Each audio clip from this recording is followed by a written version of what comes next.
Bonjour, nous sommes en direct du Salon des entrepreneurs de Lyon 2013. J'ai le plaisir de recevoir Monsieur Claude Blanchet. Donc, vous êtes directeur régional Rhône-Alpes de la Caisse des dépôts, un acteur majeur du financement des entreprises. Alors justement, concrètement, quel est le rôle de la Caisse des dépôts auprès des entrepreneurs? Écoutez, la Caisse des dépôts fait que nous sommes aujourd'hui le plus gros capital risqueur français, et particulièrement en Rhône-Alpes, puisque au niveau de la Caisse des dépôts, la région Rhône-Alpes est de loin l'activité la plus importante que nous ayons dans différentes régions. Donc nous sommes très présents aussi bien à la création d'entreprises, à la toute petite TPE, en finançant les créations d'entreprises et tout petits acteurs, jusqu'à, bien entendu, les entreprises plus importantes, et particulièrement les PME ou même les ETI dans lesquelles nous sommes éventuellement à rentrer dans le capital, au travers d'outils qui s'appellent ou qui s'appelaient CDC Entreprises, le FSI Région, mais aussi nous avons un rôle de place qui est important, puisque nous coordonnons les différents acteurs économiques du financement de l'entreprise pour trouver une solution pour nos PME. Donc concrètement, ça veut dire qu'un chef d'entreprise frappe à la porte de la CDC. Quelle est la chaîne à suivre pour un créateur? La chaîne est complexe, puisque si vous êtes dans la toute petite entreprise, le principe même de la Caisse des dépôts, c'est de financer ce qu'on appelle les réseaux d'accompagnement. On s'est rendu compte que pour assurer la pérennité des entreprises, il faut absolument accompagner ceux qui ont un projet. Le mal et le risque, ça serait qu'ils soient seuls.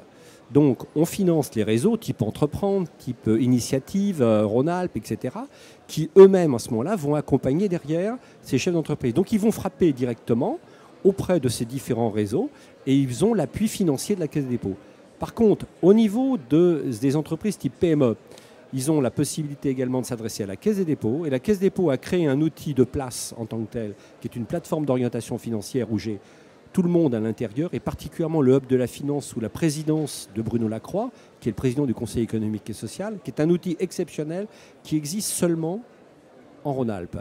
Et là, par ce réseau, aussi bien en contact direct avec la Caisse des dépôts qu'aussi bien au travers d'un portail et d'un hub qui s'appelle le Hub FI de la finance, ils ont accès directement à un portail pour trouver des solutions pour créer une entreprise, aussi bien en fonds propres qu'en financement des banques, puisque les banques se sont toutes associées à notre projet. D'accord. Alors, la nouveauté 2013, c'est la création de la BPI, la Banque publique d'investissement. Est-ce que vous pouvez, là encore, expliquer concrètement à quoi ça sert? Est-ce que, là encore, les chefs d'entreprise vont sur le site internet de la BPI, vont frapper à la porte de l'entité régionale? Comment ça se passe? Alors déjà, la BPI, c'est une société qui a été créée récemment. 50% l'État, 50% la Caisse des dépôts.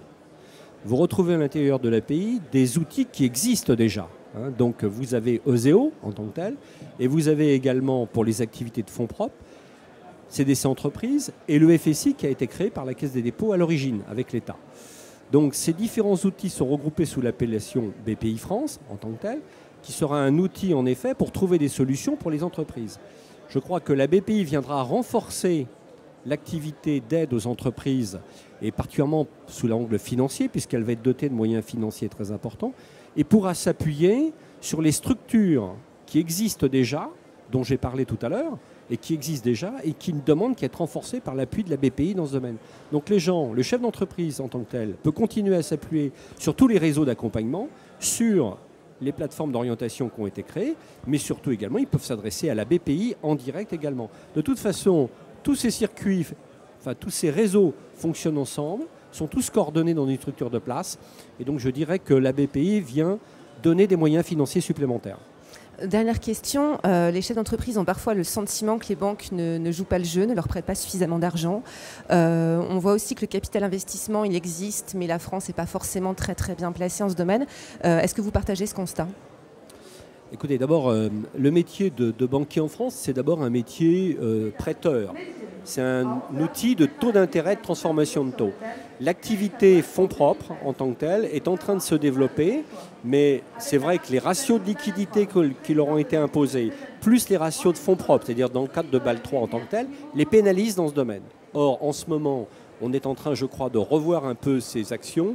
Et je dirais une catégorie qu'on oublie, mais qui a son jeu dans la PME, et qui est en train de s'ouvrir, et je pense que la législation va le permettre, c'est de permettre aux assureurs vie de revenir sur le capital investissement et sur le non-coté. Ça, c'est la bonne nouvelle.